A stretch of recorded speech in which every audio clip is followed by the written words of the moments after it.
आज हम सब कक्षा 4 के पाठ्य पुस्तक फुलवारी से पाठ 14 है ओणम। ओणम के बारे में पढ़ेंगे। जो हमने यहाँ पर महत्वपूर्ण तथ्य को लिख दिया है उसी को आज समझाया जाएगा। ठीक है। जैसे पहला दिया, भारत को त्योहारों का देश कहते हैं। जैसे हम लोग के देश में बहुत से त्योहार मनाए जाते हैं, इसलिए त्योहारों का देश भी कहते हैं। हमारे देश का नाम क्या है? भारत, जिसकी राजधानी कहाँ है? नई दिल्ली। ठीक है। तीसरा पॉइंट है, दक्षिण भारत में केरल राज्य का एक विशेष त्योहार होता है ओणम।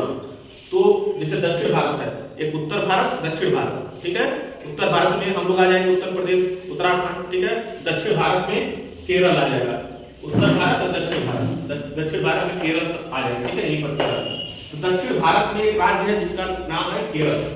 वहीं पर एक त्योहार मनाया जाता है ओणम। ओणम का त्योहार उस समय मनाते हैं जब फसल पककर घर पर आती है। उसी समय केरल के वासी, केरल के लोग यह त्योहार मनाते हैं। ओणम का त्योहार लगातार 4 दिनों तक चलता है। ओणम का त्योहार लगातार 4 दिनों तक चलता है। पहले दिन को तिरु ओणम कहते हैं। पहले दिन को तिरु ओणम कहते हैं।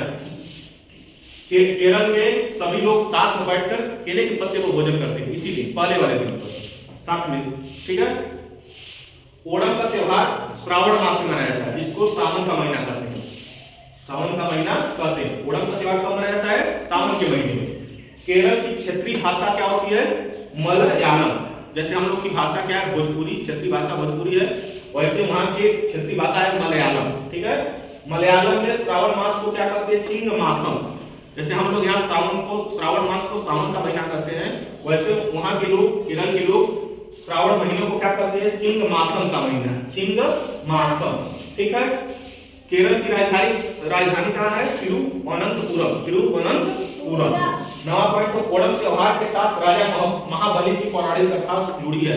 अब कोई पूछे कि ओणम का त्योहार किस भगवान के लिए मनाते हैं, तो वहां के राजा थे राजा महाबली। उन्हीं को बुलाने के लिए प्रत्येक साल ओणम का त्योहार मनाया जाता है। पुक्कलम। पुक्कलम क्या होता है? केरल में पुक्कलम क्या होता है? केरल में घरों के आंगन रंग बिरंगे फूलों की गोलाकारी आकृतियों, जिसको फूल चक्रों कहते हैं, मतलब फूलों के द्वारा रंगोली बनाया जाता है, फूलों के द्वारा सजाया जाता है, उसी को क्या कहते हैं? पुक्कलम। कोई पूछे कि पुक्कलम क्या होता है? केरल में पुक्कलम क्या होता है, तो बताएंगे फूलों द्वारा जो रंगोली बनाया जाता है, घर को सजाया जाता है, उसी को पुक्कलम कहते हैं। ओणम त्योहार के अवसर पर बालिकाएं और स्त्रियां ताली बजाकर, वहां पर डीजे नहीं बजता है, बाजा नहीं कोई बजता है, वहां पर लोग ताली बजाकर नृत्य करती हैं, डांस करती हैं। ठीक है। उसी को हम लोग क्या कहते हैं? कैकोटी कली कहते हैं। कैकोटी कली कहते हैं। कैकोटी कली क्या होता है? केरल में स्त्रियां और बालिकाएं मिलकर ताली बजाकर नृत्य करती हैं, डांस करती हैं, उसी को कहते हैं कैकोटी कली कहते हैं। ठीक है। केरल में नौका का दौड़ होता है, मतलब नाव का दौड़, जिसको नौका दौड़ कहते हैं, ये केरल में होता है। ठीक है। यहीं पर और सुनो, वहां पर उपेरी, जैसे हम लोग पकौड़ी कहते हैं, तो पकौड़ी को वहां पर लोग केरल में क्या कहते हैं? उपेरी कहते हैं। क्या कहते हैं? उपेरी। और हम लोग खीर बोलते हैं, तो वहां मलयालम में क्या बोलते हैं? पायसम। पायसम। यहाँ पर खीर बोलते हैं, तो वहां पर लोग क्या कहते हैं? पायसम। ठीक, सबको समझ में आ गया? ओणम का त्योहार कब मनाते हैं? श्रावण महीने में मनाते हैं, सावन के महीने में, लगातार 4 दिनों तक चलता है। ठीक है। यह किसके उपलक्ष्य मनाया जाता है? राजा महाबली के उपलक्ष्य। ठीक है।